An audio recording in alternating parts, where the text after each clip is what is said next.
Assembling a Mamava XL V6 lactation pod requires at least 2 people and about 4 hours to complete. In this video, we'll walk you through everything you need to know and share helpful tips along the way. To assemble your Mamava XL V6 lactation pod, you'll need the following tools. A cordless drill with a No. 2 Phillips bit to be used for crate disassembly only. 10mm, 13mm, and 9/16 inch wrenches, or an adjustable wrench. Hot tip: a socket wrench in these sizes can help speed up installation. A 2 to 6 foot step ladder, a No. 2 Phillips head screwdriver, a flathead screwdriver, the 5mm hex key that comes with your pod, a label maker or permanent marker. Hot tip: you may want to wear lightweight gloves. We do not recommend using power tools to assemble the pod, as these can damage the hardware. To begin the assembly process, move the shipping crate as close as possible to the final pod location. Hot tip: depending on the size of your door opening, you may need to carry boxes to your installation site. Use a cordless drill with a No. 2 Phillips bit to remove the screws from the crate cross braces, the end panels, and the side panels. Hot tip: we recommend you refer to the printed assembly guide for additional details. In box number 1, you'll find your assembly instructions, lock manual, lock key, hex key, micro USB cord to charge the lock, all the hardware, as well as the damage claim form and a QR code to the owner's manual. Save the lock documents for future use. As you open boxes throughout the assembly process, inspect for damage that may have occurred during shipping. If you discover any damaged product, please submit the damage claim form. Once assembled, the XL V6 pod will measure 9 foot 3 inches wide, 5 foot 6 inches deep, and 7 foot 7 inches tall, including the antenna. We recommend at least 8 foot 4 inches of ceiling clearance for the assembly process. The pod requires one dedicated 20 amp 120 volt electrical outlet. Let's get started. First, place the front and back floor frames at the pod site. The front floor frame has an adhesive strip in the middle. Then position the shorter edge of the side floor frames onto the studs of the front and back floor frames. Loosely fasten the side frames to the studs with 8 hardware A. Place the floor inside the frame with the front flush with the flanges on the front and side floor frames.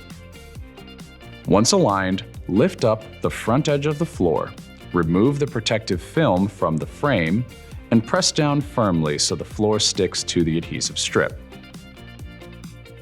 Check to make sure the floor and frame are square by ensuring there's an even gap on both sides. Then, tighten the hardware with a 10mm wrench. Now, place the left and right chassis onto the side floor frames and loosely fasten with 6 hardware B. The front of the chassis, indicated by a red arrow, should point towards the front. Position the back wall tray, with the shorter edge facing out, onto the studs at the back of each chassis. You may need to adjust the chassis and floor frame to get it onto the studs.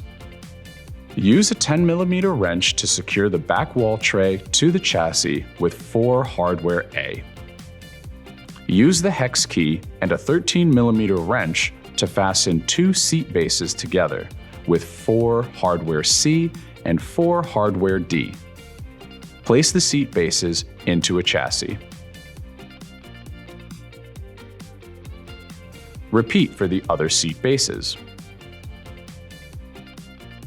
Now you're ready to install the back wall panels. Start by positioning the back left wall panel onto the back wall tray. Align the large hole on the wall panel with the large hole on the back wall tray. Have a helper hold the panel to provide support and alignment. Use the hex key and a 13mm wrench to loosely fasten the back left wall panel to the upper portion of the seat base with 2 hardware C and 2 hardware D. Repeat for the lower portion of the seat base with 4 hardware E, 4 hardware F, and 4 hardware D. If the screws don't align, you may need to reposition the wall panel. Loosely fasten the back left wall panel to the back wall tray with 2 hardware G and 2 hardware D. Ensure the square bolt is fully seated into the square hole in the back wall tray.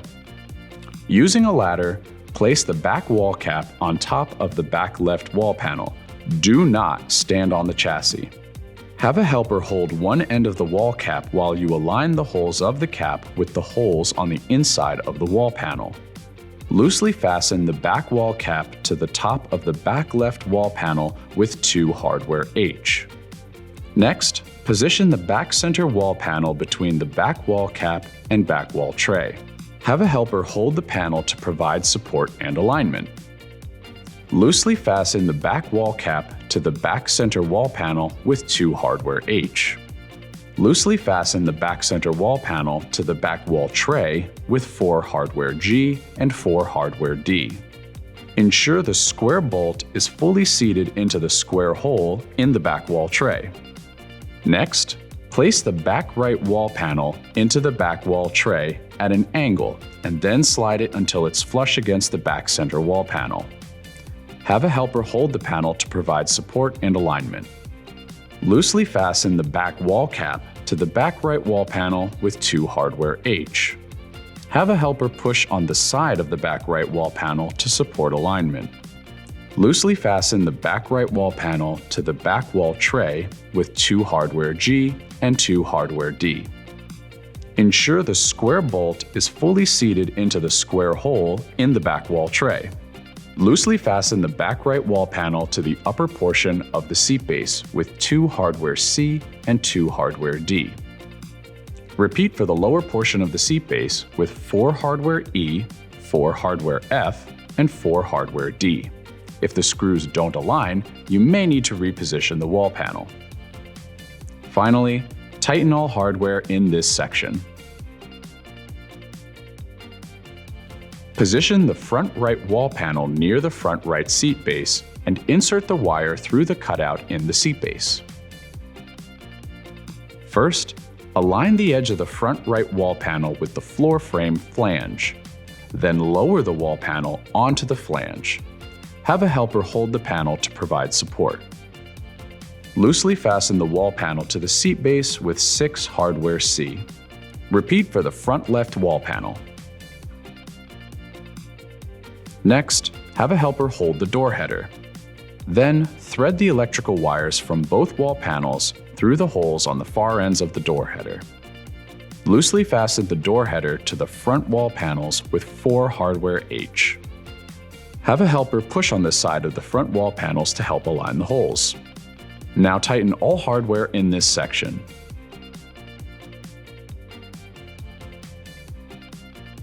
Place the left shelf base onto the back left seat base. Loosely fasten the left shelf base to the seat base with 4 hardware C and 4 hardware D.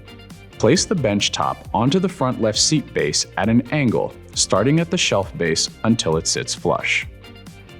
Then use the hex key to fasten the bench to the seat base with 2 hardware I. Loosely fasten the left shelf base to the back left wall panel with 2 hardware C.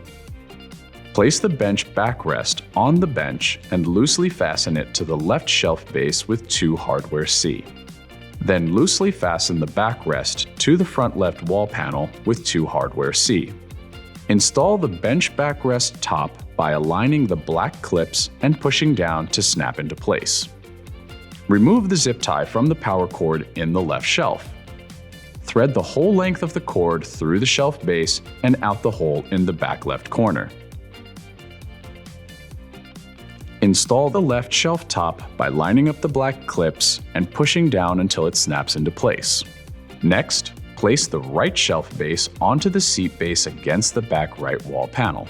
Use the hex key and a 13mm wrench to fasten the shelf base to the seat base with 4 hardware C and 4 hardware D. Then use the hex key to fasten it to the back right wall panel with 2 hardware C. Align the bolts of the seat cushion with the holes in the seat base. Use a 13mm wrench to fasten the seat cushion to the seat base with 4 hardware D. Loosely fasten the seat back to the seat cushion with 2 hardware J. Have a helper hold the seat back while you loosely fasten it in place. Use the hex key to secure the seat backrest to the right shelf with 2 hardware C. Then use the hex key to secure the seat backrest to the front right wall panel with 2 hardware C. Have a helper hold the seat back while you install the hardware. Snap the seat backrest top into place. Finally, tighten all hardware in this section.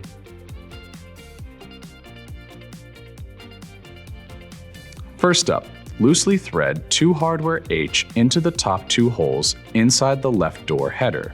Leave them sticking out about ½ inch. Then loosely thread 2 hardware K and 2 hardware D into the top 2 holes on the back wall cap. Again, leave them sticking out about ½ inch.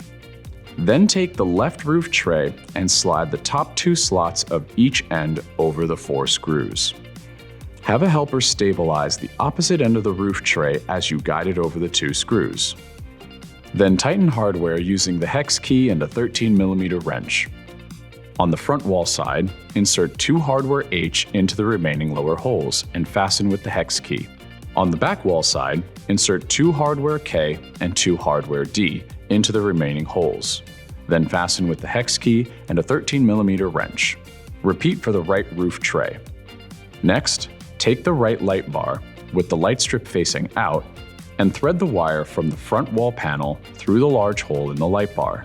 Use the hex key to secure the right light bar to the door header with 1 hardware H. Have a helper stabilize the opposite end of the light bar as you install the hardware. Secure the right light bar to the back wall cap with 1 hardware K and 1 hardware D. Now finish adding the remaining 1 hardware H to the front of the light bar with the hex key and 1 hardware K and 1 hardware D to the back with the hex key and 13mm wrench. Repeat for the left light bar. Now it's time for wiring. First, uncoil the black power cord from the front right wall panel. Then thread the power cord through the zip ties in the door header. Insert the power cord through the hole in the left side of the door header and connect it to the power cord in the left roof tray. Connect the light bar wires at each end of the light bars. Thread wire G from the front of the right roof tray into the door header. Then connect it to wire G. Then thread wire H from the front of the right roof tray into the door header and connect it to wire H. Continue to connect all remaining wires with their corresponding labels. Thread the PCD black power cord from the front right wall panel to the back through the seat base triangular openings into the shelf base. Connect it to the black adapter. Pull the power cord in the back left corner along the back of the pod, threading it through the zip ties as you go, and insert it into the hole in the back right seat base. Connect to cord B. Remove the zip tie from power cord A and thread the connector end through the hole in the back right shelf. Connect to power cord A.